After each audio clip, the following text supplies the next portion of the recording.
एक सवाल ज़रूर पूछना चाहूँगा सर, क्योंकि आप रिस्पॉन्ड करेंगे उम्मीद है। कपिल मिश्रा एक नेता, अभी बीजेपी ज्वाइन कर लिया है, बीजेपी के नेता है। उनका भाषण एक डीसीपी के सामने वो काफ़ी चर्चा में रहा, और कुछ एक सेक्शन, कुछ एक जो विंग होते हैं अलग अलग, कभी कोई इस धड़ा कोई उस धड़ा, कुछ धड़ों ने ये कहा कि कपिल मिश्रा ने लोगों को उकसाया और दंगा भड़का, और लेकिन दिल्ली पुलिस ने एक्शन नहीं लिया, एफआईआर नहीं ली। हालांकि वो उसको लेकर दिल्ली पुलिस के बाद कोर्ट भी गए, कोर्ट ने भी खारिज कर दिया।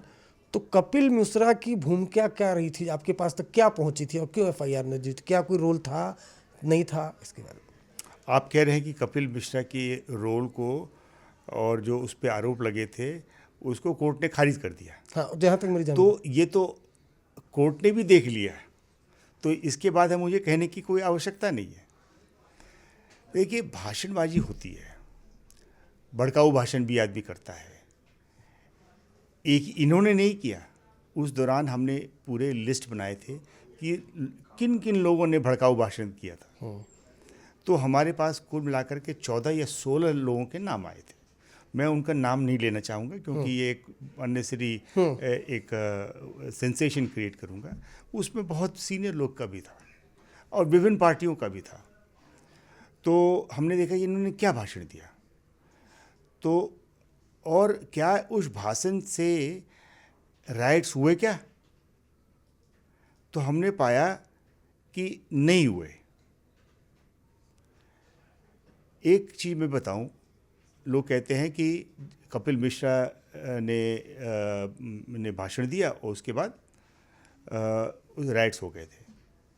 इनफैक्ट हुआ क्या था कि सीलमपुर में जहाँ कपिल मिश्रा ने एड्रेस किया था, वहाँ पे पहले से ही पत्थरबाजी हो गई थी, और उसके बाद कपिल मिश्रा आए और उन्होंने जो कुछ कहा, उन्होंने ये कहा, शायद एक चीज़ वो अक्सर उसको कोट किया जाता है कि ये अगर ये 2 दिनों के अंदर ये हट नहीं जाएंगे तो हम इसके खिलाफ कुछ करेंगे।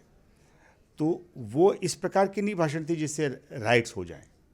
तो इस और मैं उनके तरफ से कुछ ऐसा नहीं, उनके सफाई के लिए मैं नहीं यहाँ आया हूँ मैं, लेकिन एज इन्वेस्टिगेशन के दौरान ये सब चीज़ें हमारे को सबूत के तौर पे मिले, तो उसके बाद डिसीजन लिया कि इनको हम बुक नहीं करेंगे, क्योंकि इनके हम कोई ऐसी एविडेंस नहीं है जिससे ये कहा जाए कि इनके कहने पे ही ये दंगा हुआ। हाँ, क्योंकि आपने बिल्कुल सफाई नहीं, क्योंकि आप पुलिस कमिश्नर थे उस दौरान, आपको भी बहुत से लोगों ने अप्रोच किया होगा, बहुत दबाव रहा होगा, बहुत भाषण, काफ़ी चर्चा में रहा था कि कपिल मिश्रा ने इस पर एफआईआर नहीं दर्ज हुई, इन पर, बाकियों पर एफआईआर दर्ज हो गई, गिरफ्तारी हो गई, इन पर एफआईआर दर्ज नहीं हुई, गिरफ्तारी हो गई। तो आपके पास वो एक आया होगा केस स्टडी के, भाई इन पे भी करो। हर एक चीज़ को लिंक करना होता है, क्या भाषणबाजी हुई, क्या और एक्शन हुआ जिससे राइट को कैसे कंट्रीब्यूट किया, कोई डायरेक्ट एविडेंस होना चाहिए। भाषण में ऐसी कोई बात नहीं कही गई लेकिन राइट्स हो गए, तो उससे हम लिंक नहीं कर सकते अनलेस हमें कोई और भी सबूत न मिले।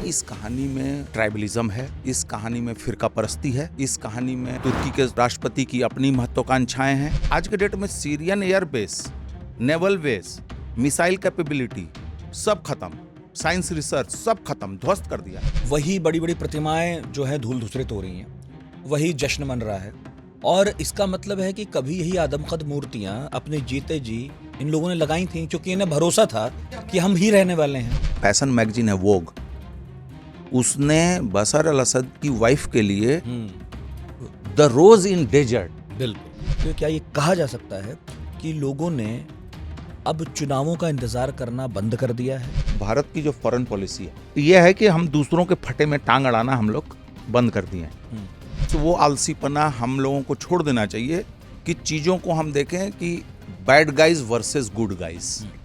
यहाँ पर bad guys versus bad guys हो रहा है।